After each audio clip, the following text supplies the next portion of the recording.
Hello, I'm Cynthia Joyner with the Cynthia Joyner Real Estate Group. Today we'll be hopping by 3 of the stops on Huntsville's Craft Cocktail Trail. Hannah will get things started at Stella's Elixir Lounge in downtown Huntsville. So sit back, grab your favorite cocktail, and enjoy the trail.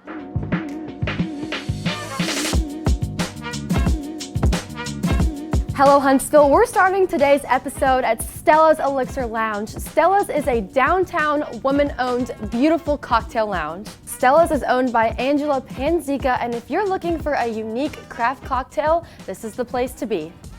Angela, welcome. We're so happy to have you on the episode today. Thank you for having me at my own bar. Yes.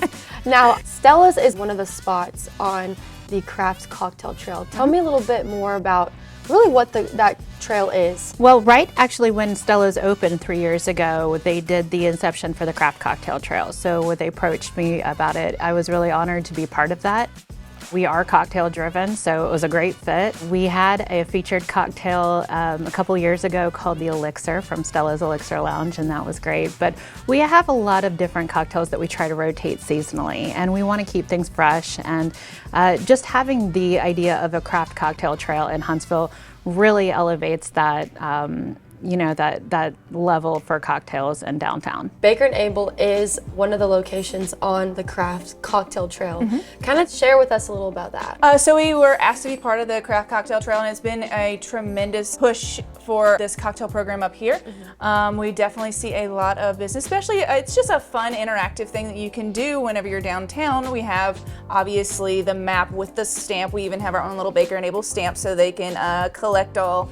Oh goodness, how many other stops now? Like 12 or 13? Yeah, so there's quite a few. Yes. So it's been very impactful here, quite a few, mostly with people from out of town, really getting to know Huntsville and its ever-growing downtown area. So definitely helps us be a little bit more creative. So each time that they come through, if they're here in October, they're getting a completely different menu than whenever they're here in March.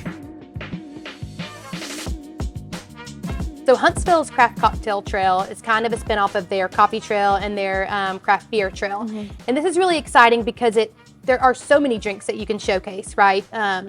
From all types of liquor and different ways to mix them in. So with using our fresh ingredients, all of our cocktails are considered craft. And I think it's a cool way for locals to get to know the new places downtown. You know, places are popping up left and right. And then for out-of-towners to feel connected to the city and get to know Huntsville. Well, first off, your restaurant is beautiful, by the way. Tell us a little bit more about how you decorated or the inspiration behind it. Sure. So the inspo has come from a couple different places that we've just been to throughout the U.S. and in Mexico. Like I said, you know, it's more relaxed. It's not as colorful and loud, a little more quiet for people to just feel kind of comfortable here and to focus more on the presentation of the plates and the quality of service and food we provide. So say I was new to Huntsville, or even if I'm from Huntsville but new to Baker and Abel, do you have a favorite drink, or is there a local favorite drink that the locals drink here? One of our current menu items is actually called Ghost Can Be Gingers too. It was kind of developed in our fall-winter menu, and this one in particular is probably a favorite of mine only because it does have a milk clarified vodka that we use, and it's kind of a riff on a little bit of a Moscow Mule, but it's just so refreshing and really shows what creativity that our mixologists up here can put together. When did you come to Huntsville? So I moved to Huntsville, it would have been in July of 2021 to open up this hotel. Awesome. Well, you're still pretty new, so I guess welcome. Okay, where did you move from? So I moved from Gulf Shores. Okay, awesome. So you're still from Alabama? Still from Alabama. So I grew up in the Mobile Bay area, Fairhope area, and then moved up here again 3 years ago almost.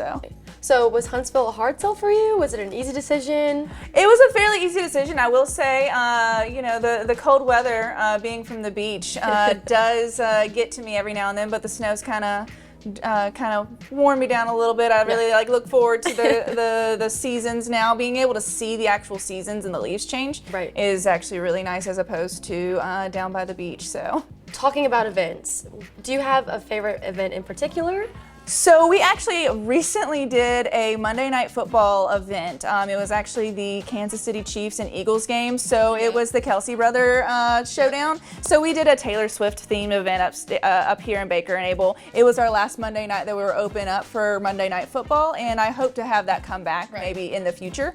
It was fantastic. We had some support from some of our liquor reps, and definitely had Taylor Swift music playing on the patio, and a football game going on inside. It was just a great event. Right. Tell us about maybe the events that you guys have here, or what might your favorite event be? Sure. My favorite event, personally, is our signature event that we have every year. It's the Kentucky Derby Watch Party. So everybody gets dressed up in big hats, and we have our mint juleps, and it's a lot of fun. That is probably one of the things that I've noticed kind of started trending in the Huntsville area, and other people have had Derby watch parties since I've started ours, but ours will definitely be the biggest. This year is 150 years for the Kentucky Derby, so we will definitely have some fun celebrating this year. Big this year. Yes, we'll get big. Yes, and then we also have our Final Fridays, and that's the last Friday of every month. We do a different theme.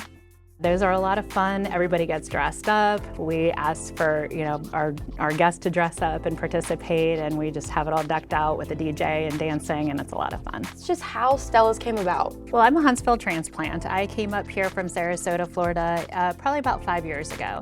And at that time, downtown was just really kind of starting to go through its renaissance. I really felt there was a need for an elevated bar scene. And that's basically how I came up with the concept for Stella's. I've always had a passion for design, so this has just been something that I've created and was very proud of. So we've been around now for about 3 years. So La Esquina Cocina has been open since February 2020, so we're almost on our 4-year anniversary for the most part. We opened a month before COVID, and we're shut down for a little bit, but my husband's family has been in the Tex-Mex industry, restaurant business for about 30 years. And so we really just felt like it was time to showcase something a little different, a little more authentic, more recipes and ingredients focused from the Jalisco region in Mexico, and kind of show that Mexican food can be elevated and kind of educate on the culture. We do pride ourselves in serving craft cocktails. Our margaritas are with fresh lime juice. We make our own simple syrup, everything either infused or a fresh puree. And so that itself makes it a craft cocktail. We also have things such as the Oaxacan Old Fashioned, which is a local favorite. It's a twist on the Old Fashioned, but instead of whiskey, it's got mezcal and tequila. When downtown started this, we said, sure, we want to be a part of it. We fit the mold, so it's been fun. It's something encouraging for people from out of town to do, and locals. Right. So say I am new to the Huntsville area, what drinks would you recommend? Okay, margaritas are always number one, right? My favorite is the tamarind margarita. It's a seasonal right now, as well as mixed berry. But the spicy margarita is probably our number one seller. Where would you like to see Stella's in the future? Or what goals would you like to see Stella's set? I'm really proud of how Stella's has established itself in the last 3 years, and I definitely feel the market hasn't been saturated. I really want to see us just continue to bring in more bars and more restaurants in downtown. And I want to make sure that we're always staying relevant. So my goal for the future basically is just to make sure that we're constantly trending and we're on top of our game. Like and subscribe to Hello Huntsville today on all your favorite podcast platforms. Sponsored by the Cynthia Jordan Real Estate Group, Jeff the Mortgage Guy, and Tony with T-Mail in the Morning Show.